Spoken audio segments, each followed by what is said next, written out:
Live. Good afternoon. My name is Louis Elgin. I lead the hand tools group for the Guild of New Hampshire Woodworkers. And today we are in Jim Seroskie's beautiful shop in Amherst, New Hampshire. And we are going to be doing a workshop on making a compass star inlay pattern. And this is Michelle Wong. So Michelle is our demonstrator. So Michelle got into woodworking through renovating two older homes in the Boston area. After completing the last possible built-in in her current home, she started building furniture. And she is a member of New Hampshire Furniture Masters and a juried member of the League of New Hampshire Craftsmen. So take it away, Michelle. So today we're going to talk about what's called a Boston compass star. There's lots of styles of compass stars. They kind of came into being as a decoration on furniture in the mid-1700s. The Boston style is reportedly from a guy named Ebenezer Hartshorne, who came from England and came to Boston about 1739. He built this unbelievably beautiful secretary that is at the Museum of Fine Arts. It has, I think, 10 of these on it, all over the doors, on the sides, on the top, on the lid, on the drawers, on the sides. They're all over it. And that's kind of where this style came from. It spread up and down the seaboard, and there's lots of styles of compass stars. These are examples of other ones. What I like about this star is the very fine points on it and the kind of delicate nature of it. A lot of these are much wider. The technique of doing this, at least in my hands, is different than these kind of stars. These are much wider. Usually you assemble this as a separate element with veneer pieces away from the inlay, the background, and then you put it on the background, knife around it, excavate it, and pop it into your hole. This star, because of the very fine points on it, it's very hard to knife around a point like that. You just wouldn't do it successfully, wouldn't come up very nice. So you're putting each element in individually, and you make the recess first, and then you make the piece that fits the recess, and you're doing each piece at a time. And we'll talk about that further as you go along. So this is a 6-pointed star. So the compass rose came from maps.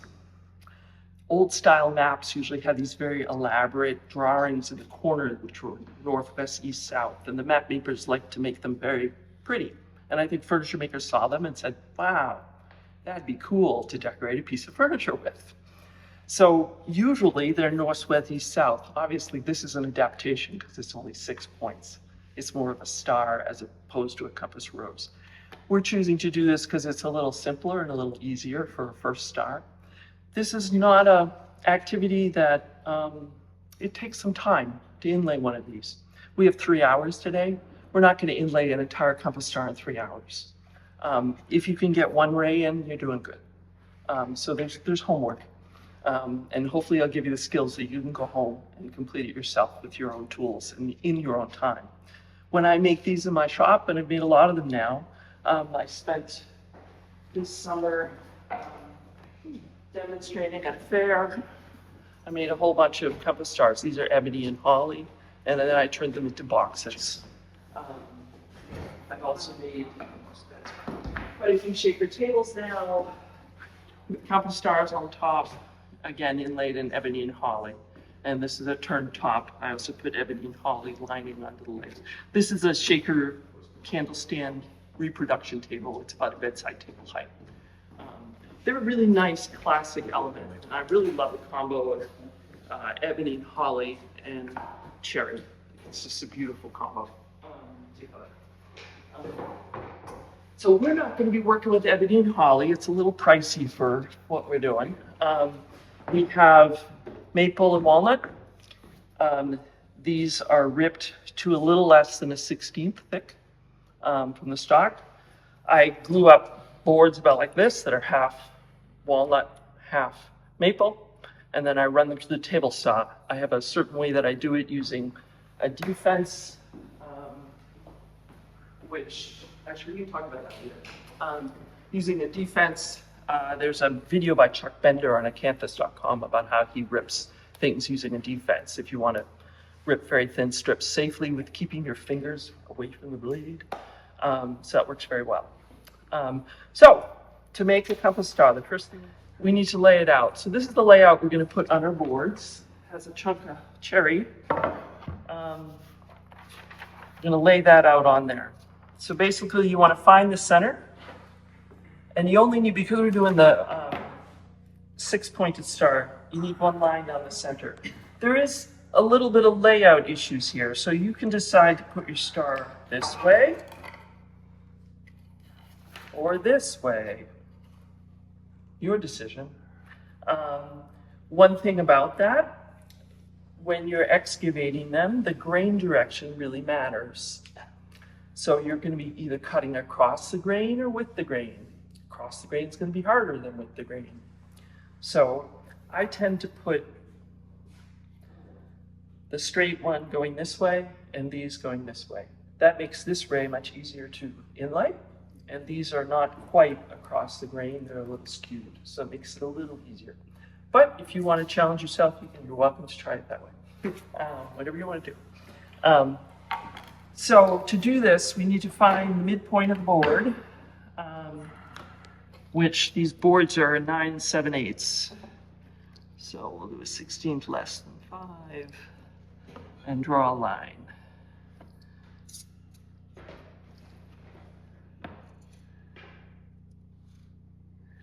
And then once we have our line, we need to find the other way, and these boards are 11 7/8. So we're going to be right here. So that's my midline. And we have a bunch of compasses around. So you're going to mark 60 and 120. And make sure you have your midpoint well marked. So you've got 60 and 120. And then you're just going to do a line through your midpoint. And you got to try to keep the midpoint as clean as possible. It just helps with when you're laying things out. So at that point, you have an X like that. That's your 6 points there. But we need to mark where the ends of the rays are. I usually use a compass. I guess that's a compass, what do you call that? A compass to do that. So we're going, it's an 8-inch ray, so it's 4 inches from the center. So you set this at 4 inches. And you know, these can be scaled very easily. You can, I often, if I want to scale it down, like for the ones on the boxes, I scaled it down. I just threw it on a copier. You know, 50%, 75%. So you want to be careful when you do this not to make a huge pit of a hole in the middle. It doesn't help you when you're doing your inlay. So you just need to mark the points. You don't need to make a full circle. Oh, looks like that line didn't make it. I have to make that better. So that's the outside margin. The inside is 1.25 inches. So we're doing this part is 1.25 inches. So we'll set, I have another one, oh, you've got compasses. So we'll set this to 1.25 inches. And then I generally draw a circle all the way around.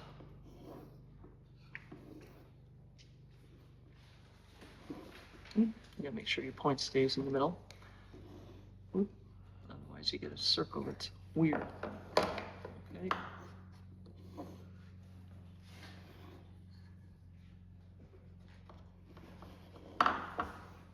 Okay, so I got a circle all the way around. And the last thing you need to do, these little tangent points here, it's basically a tangent to the circle, all the way around. That is very, very useful when you're actually inlaying this, and it's important to make them relatively long so that you have something to sight along. So to get the tangents, generally, if you use your ruler and you line up the lines on both sides, you know you'll be square to your line, which you want to be square to your lines. And then you just make it kiss the circle and then draw a line. And you do that for all the way around. We're gonna, the width here, the widest point of the star is gonna be 5/16. You can go, if you want to, and you can do this whatever you like. I have it at 5/16. You can go to 3/8. May make it a little easier. It's up to you. It won't make any difference, and the stock will tolerate that if you want to do that. But so I make 2 little tick marks, and they're just rough guidelines for the 5/16 on either side here. And that's all you need for the layout. Yep. So now that we have a layout, we are going to choose one ray that we're going to work on. I would recommend for the first ray that you do the one that is with the grain. That's the easiest one to figure it out. And the first thing we have to do, so the whole idea of inlaying here, you want your side walls of the recess to be vertical. You don't want any kind of bevel to it. So this is an example of what we're trying to do today. Show These that again, pieces, please. Over here. Okay. so these pieces are not glued in there. They will just pop out. Hopefully I can get them to pop out.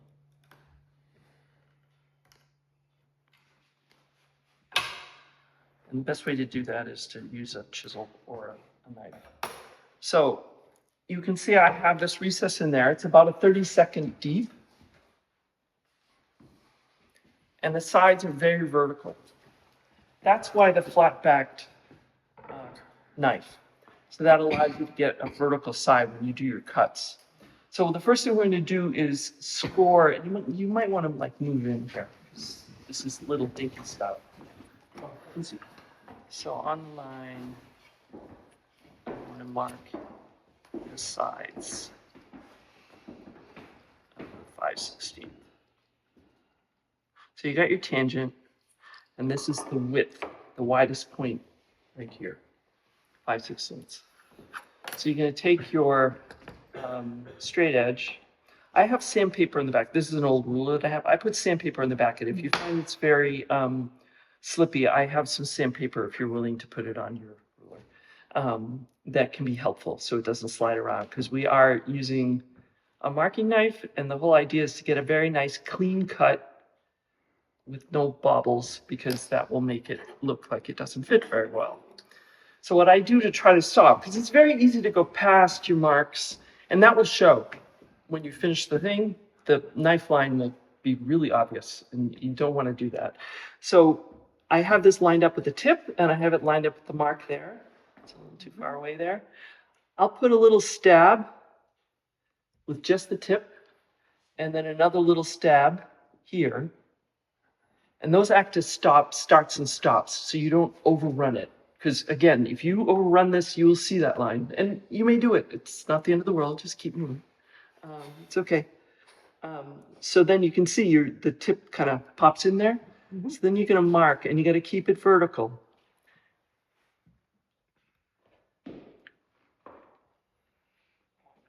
And you got to make sure that your flat side is to the outside always. So that may require you moving your board around. You don't want it like this. That's going to give you a bevel to the side. So you're going to keep going. And it would be, of course, yeah, I do have a mark. Okay. So it's very tempting to just go straight across all the way to the other side here. But if you do that, because you've got the line goes here through the middle to that one, right? If you do that, here, your bevel's going the right way. Here, your bevel's going the wrong way. So you don't really want to do that. You want to stop at the middle. You can, and I've done this and it seems to be okay if you feel like it. So again, I'll do a stab there, and I'll do a stab at the middle, which is my stop. And it's just a little, you're not killing it. You don't have to go way in there. Sorry, I'm a little off there. Okay. Okay, so stab in, and the stop there. You can very lightly do a line like this without stabs, very lightly, and that will plane out if need be. And that just helps to make sure this line is the same line, and it helps to make it continuous and look nice. because sometimes you can be a little off, but you know. So usually when I do these things, what's nice about these lines is if you want to go back and make them deeper, your knife just goes right in there, and you can make them deeper. And usually, so we're trying to get to 1/32 of an inch. You're not going to do that with a knife. So 2 or 3 passes is about enough for this, okay? And I'm just going to do 1. When you guys do this, I recommend that you do this one and this one with the knife, okay? I'm just going to do 1 for you, and I have to flip it around. Move it around so it's to your hand. There's no sense. This is very kind of detailed stuff. Make it so it's easy. So again, I'm lining up this side. I'm lining up to that mark. And here you can see my line there. I've got a very fine point. So I'm going to put a little stab there and put a stab there. And then I'm going to go this way and make sure I stop.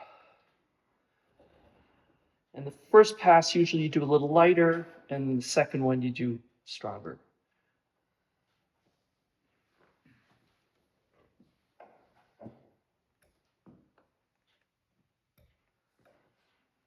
First pass is light, second pass is strong, and you may even do a third if you want. Okay, so now, so we can see we have one of these knifed out, one of them completely knifed out around. You want to... Okay. So we're now going to try to get it so it's like this, all the way, the top one. There.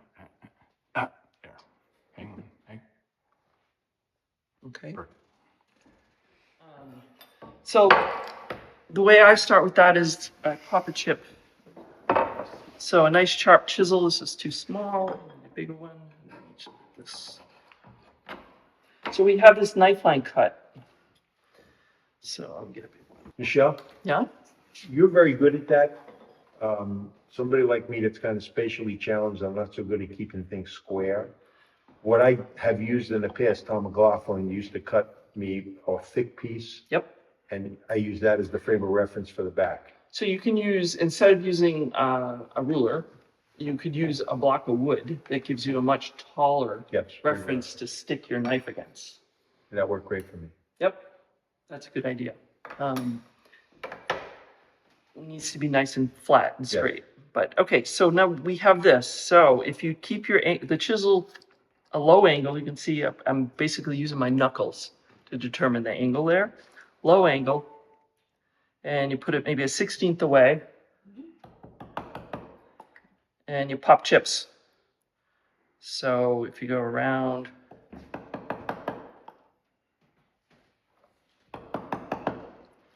then usually you can go like this, and they just pop up. And you might do another one. And you want to stay away from the points. There's no way this chisel is going to get in that point, meaning these tiny little points here. You're not going to get in there with that, so don't even try.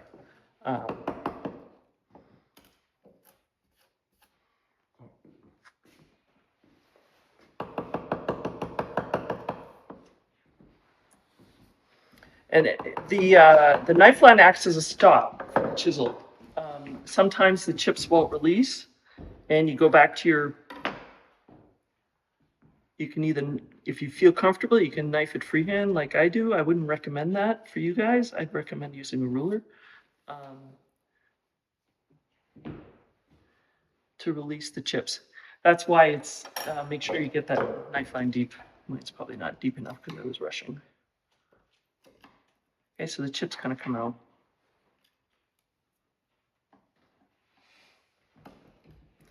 And you can see that you've got a nice wall there on the side.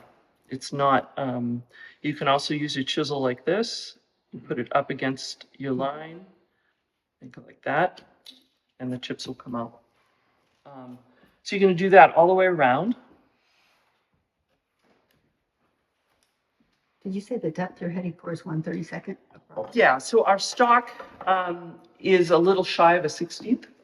So we're going for roughly a 32nd, and, you know, the edges generally, when I do this, are generally a little deeper. We're gonna set that depth with this. So that's what gives you the real depth. It's a Dremel. Come up with that. It's Custom. it's got a base, and then this is set. It's set so that it's less than the thickness of this. Do you ever, sharpen the edge of your chisel to like 20 degrees for like for a paring chisel when you're doing that? You find the standard 27 and a half that North Penn Street School said is, the world famous standard. I do everything at 28 degrees. I won't tell anybody. Yeah, and I do not do it all by hand. I use honing guides. I did it all by hand when I was there, and it took forever. Honing guides are great things.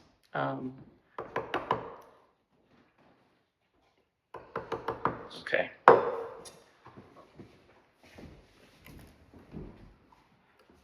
There's a nice chip. Okay. So once I have that, so the points are still unexcavated completely, and I've got pop chips all around. Now is the time to get this, which will get my bottom set, and I need to adjust this a little bit. So I have a 1/16 inch bit here. So these are Stuart McDonald sells little down spiral bits for inlay that I really like. Yep. Okay. So you want the inlay proud so you can scrape it down, and that's what gives you the really nice tight joints around. Mhm. If you try to get it flush, inevitably you're going to have something that's lower than the surface, and that's deadly. It's not what you want with inlay. You always want it to be flush. If you're lower, then you end up having to scrape down the whole background, and inevitably it results in the lunar surface, which is just not a good thing. Okay, so I just freehand route this. Maybe I'll do this way so you guys can see. I just plop it in the middle. And I'm gonna blow sawdust at you, I apologize, but. And I'm not gonna get anywhere near my shoulders. Oh, well, I'll get as near as I dare to my shoulders.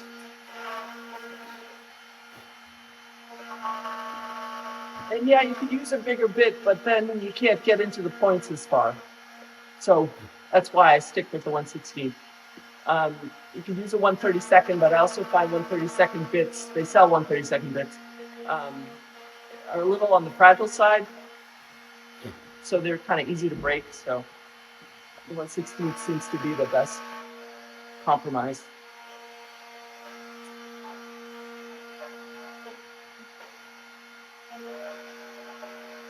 So I will get as far down in there as I dare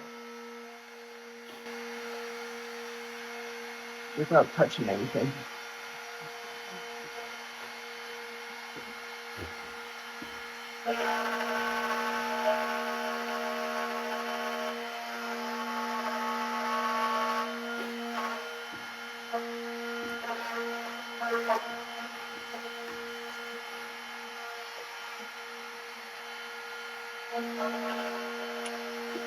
Okay. I have 2 Dremels, so. So now there's still a little margin around the edge that has to go away. You can see there's a little bit. I didn't, you know, I'm not going to stress myself out at it. If I hit those shoulders, you will see it in the final results. So I'd rather not get anywhere near them. And then to get that last little bit out, chisel upside down, so on the bevel side down, and it pops out. And if it doesn't pop out, it means you need to knife again. And I'll probably have an example of that, but I don't know, we'll see. And you got to be careful doing this that your bevel is not hitting the other side. So you're better off having it a little steeper if you need to, because if you hit the other side, that's going to wreck your shoulder on the other side. So the chips come out.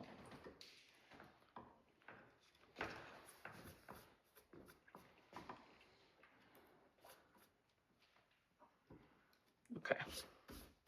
So you can see that side's pretty clean. It's a little bevel down. I got the bevel down. Bevel down. And you know, you can get a smaller chisel, you know, whatever you want to do. So that side's pretty clean. So the tips is where the scalpel comes in. I like to use these ones because they don't wobble. So first you want to make sure that the cuts on either side,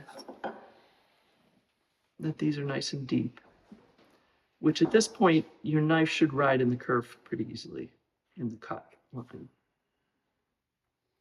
So I'm going to score those pretty deeply. If the points are deeper than the rest of it, it's okay. Because these things, you don't want any pressure on that point when you put it in there. If you have pressure on the point because it's not deep enough there, the thing's going to want to pop out over time. So if anything, you want those points to be deeper and have it so it definitely has good glue surface in here and it's never going to pop out. So what I tend to do is I use the scalpel, and I find it helpful to have the other hand to kind of steady my hand. And I just keep scoring this as many times as I can and as close to the point as I can get until it's like mincemeat and it just wants to come out. And you can kind of go across a little bit like this.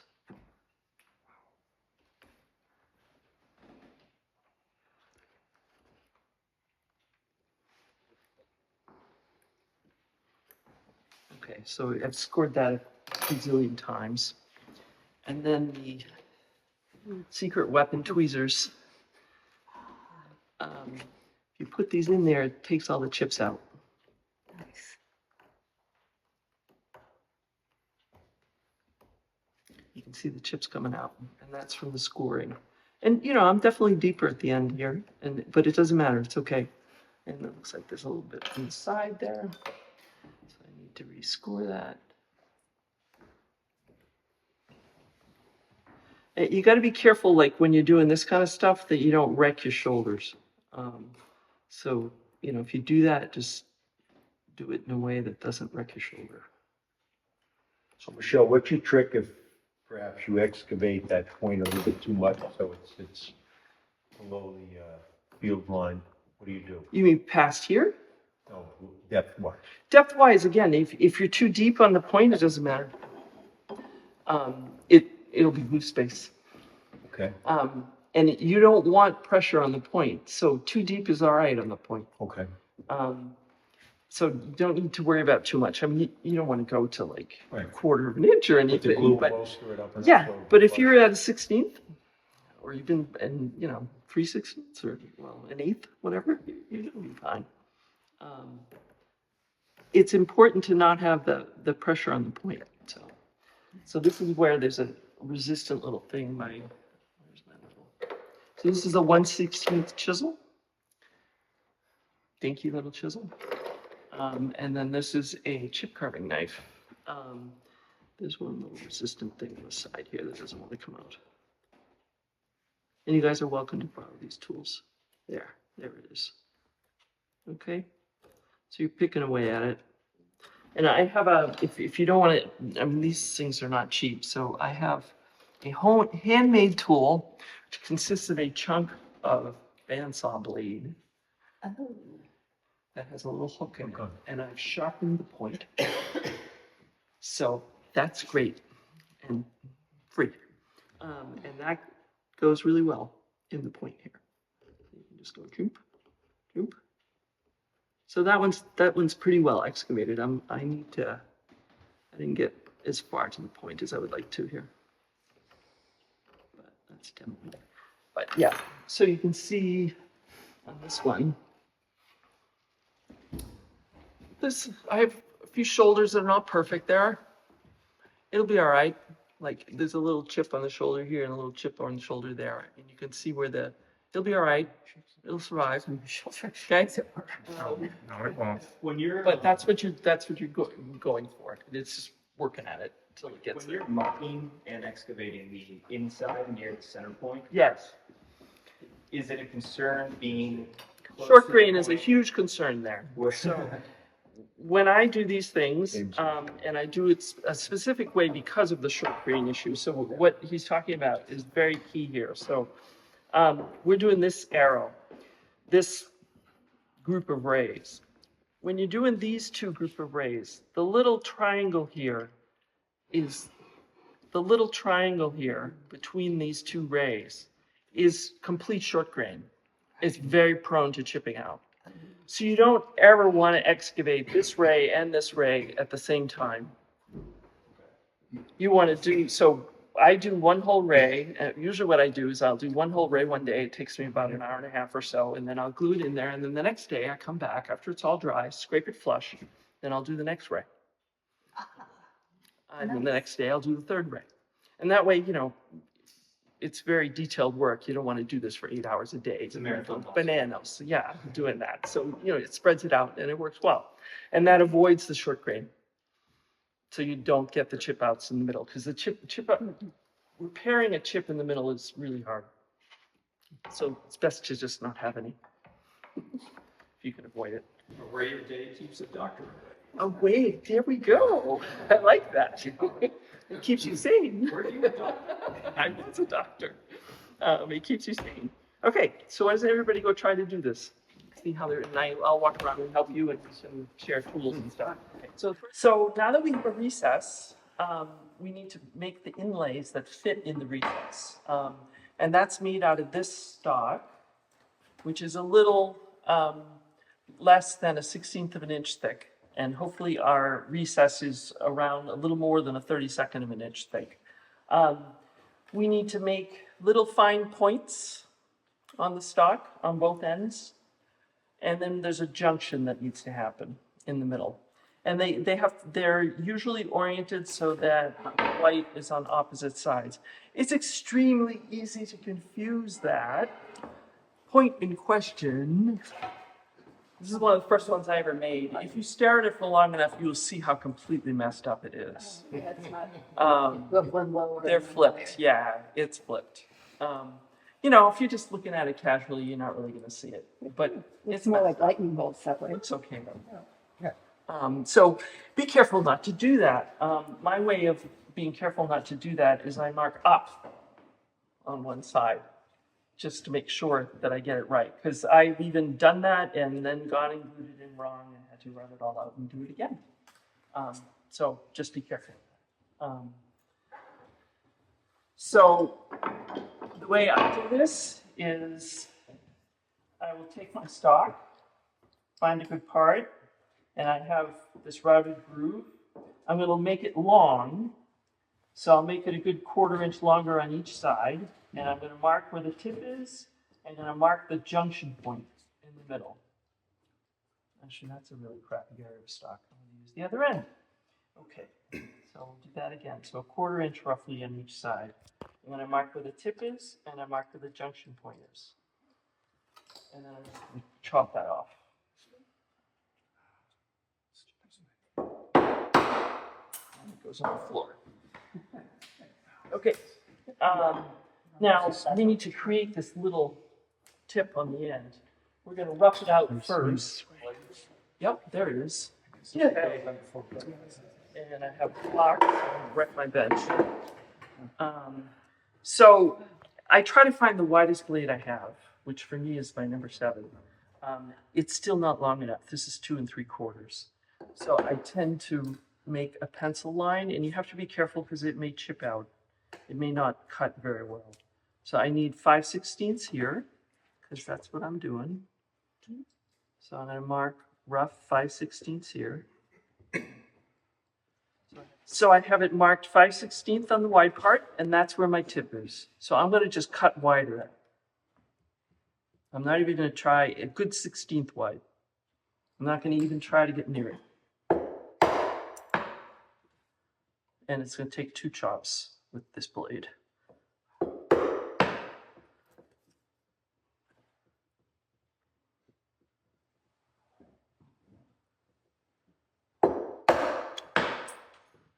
Chipped out, but I think we're still okay. So I have kind of a rough point there. Obviously way too fat for what I have. Way too wide. Okay, I missed it. Did you score it first? I The- didn't the score it. lines. You can do that. Does that help with? It that can, potential particularly when tip you have a out? short, yeah, Yeah. when I'm not the full length. The smaller ones, like this one, see my blade is the right size, so I can do it in one chop. But yeah, so this is a number 4 plane. You can do a block plane, you can do a number 5, you can do whatever you want, as long as it's plain, that's nice and sharp and set very fine. It's upside down, clamped, and I'm literally just gonna run this over this. And I should get fine little shavings coming out of the bottom. And I'm going to do that until I have a nice even point on both sides. So I'm doing the walnut right now, and my maple side is a little rough. And my finger's up on top. It's nowhere near that blade. Don't worry about it. You're not going to cut your finger off. Okay, or, I have done a little bit of a manicure at times when my nails were too long, but I've never cut my finger doing it. I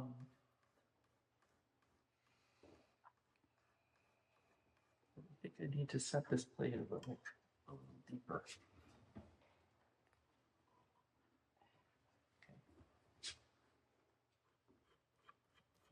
Yeah, that's better.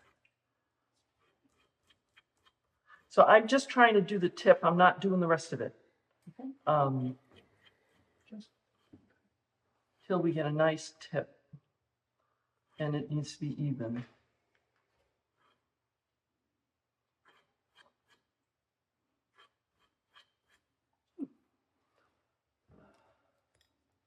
Pretty fine, little tippy. You can see a pretty fine little tip. Is that seeing it?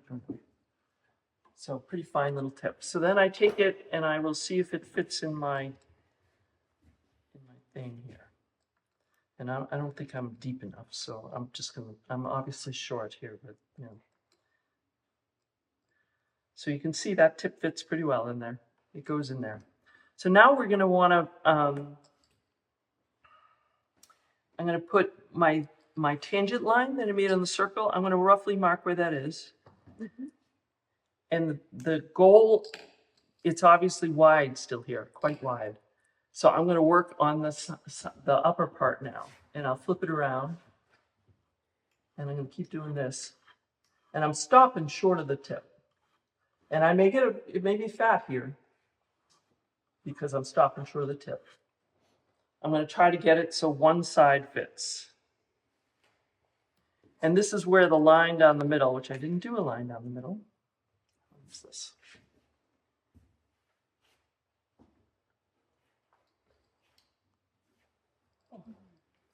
You put a line down the middle. When you put your arrow in there, you can line it up and you can see whether you're off and how much needs to go from one side or the other. So you can keep adjusting it until it fits. And I found that this maple and walnut is a little directional, so you may only be able to go one way on the plane. It's not as nice as ebony and holly. Okay, so I'm almost on the line there.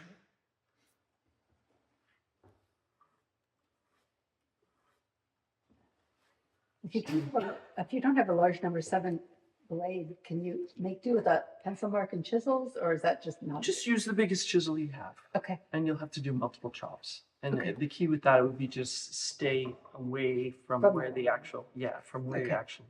And yes, I would draw a line if you have Okay. a smaller chisel. So I'm pretty close to my line there, so I'm going to now do the other side.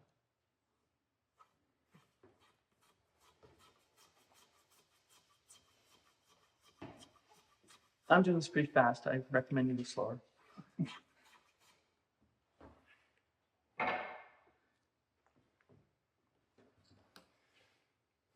So now it's not going to pop in completely, but you can feel it kind of popping in lower down because you're getting really close to where you want to be.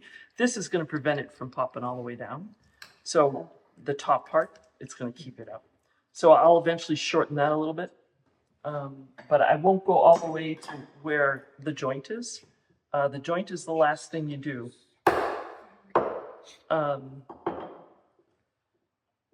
Oh, don't go up to the, okay. Don't leave this long. Okay. Okay, until you have both pieces, leave that long. So you can see that it's popping in down here and it's popping into about here. So I think a little more on the walnut side and this way. And you gotta be careful to keep this square. Okay, so you make sure you're planted before you pull it across the blade.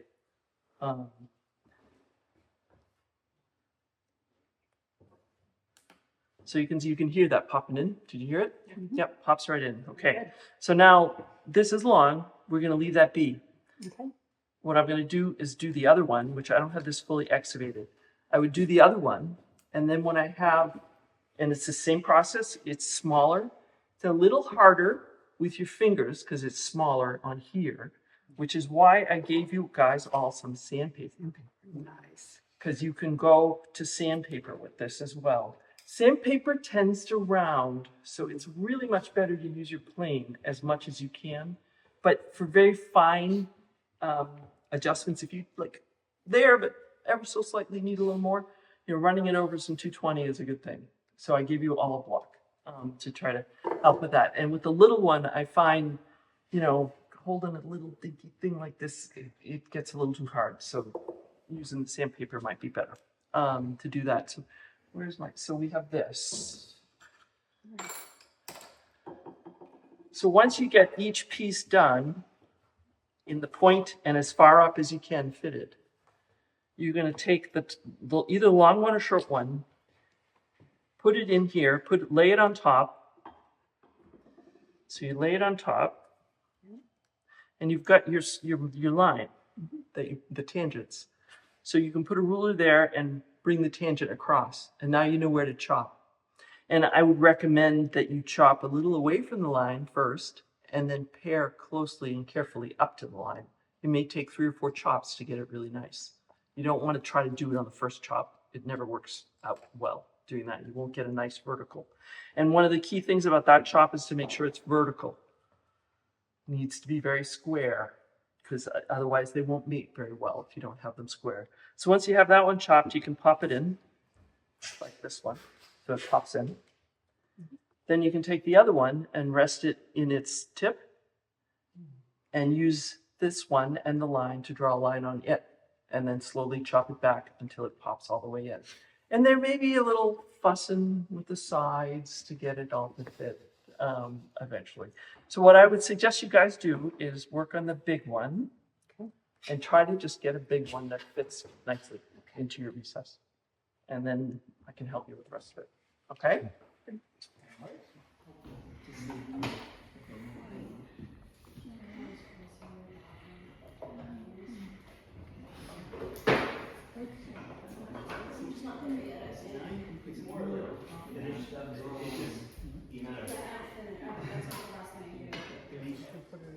Absolutely. You're gonna start, you're gonna be on the front row. I was telling the shop is beautiful. You will often take the points down a little bit with the block plane, just so I don't lose them with the scraper. Oops.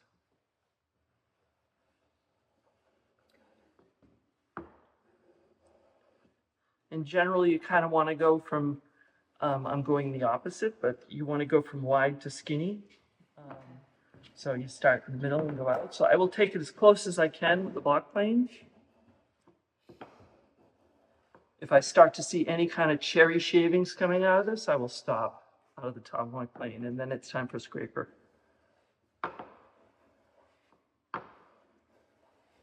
So there's some cherry, so I stop on that side.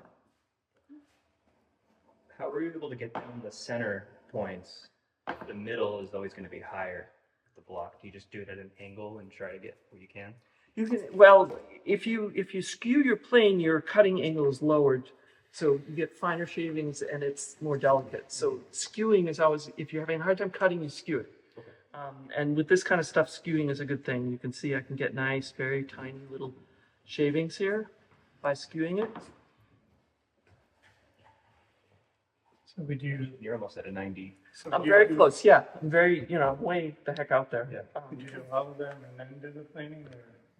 Could you do, sorry? if you can do 6, would you do all 6 before you did the painting? No, so I would bring this one down after I put it in, Okay. before I do the next one. Okay. So I'll do this one, glue it in, Let it and then dry. flush it, let it dry, flush it, and then do the next That one. works. Um, You were saying earlier the challenge is not messing up this. The challenge is the short grain in here.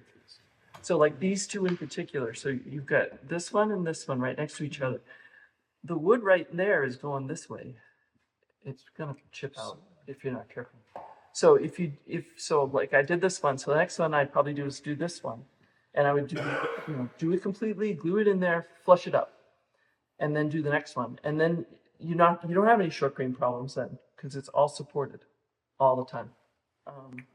Okay, so, and one thing with inlay, with scraping inlay, I know they teach you to do flex the thing like this. Don't. Okay, you want your background flat, and scrapers work just fine flat. They work just fine. You don't have to do that, and you have to be careful of the points.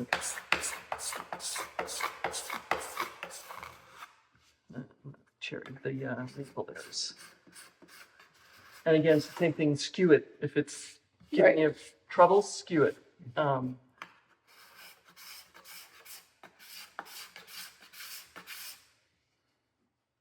still a little more high there.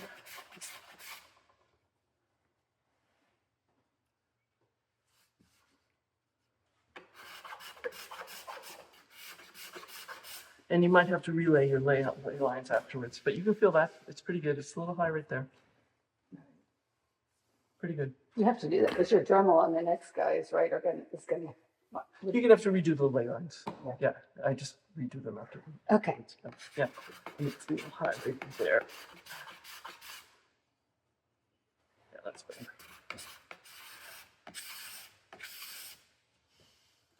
Okay. Yeah, there's some issues with the grain of the maple right there. It's tearing up. Oh well.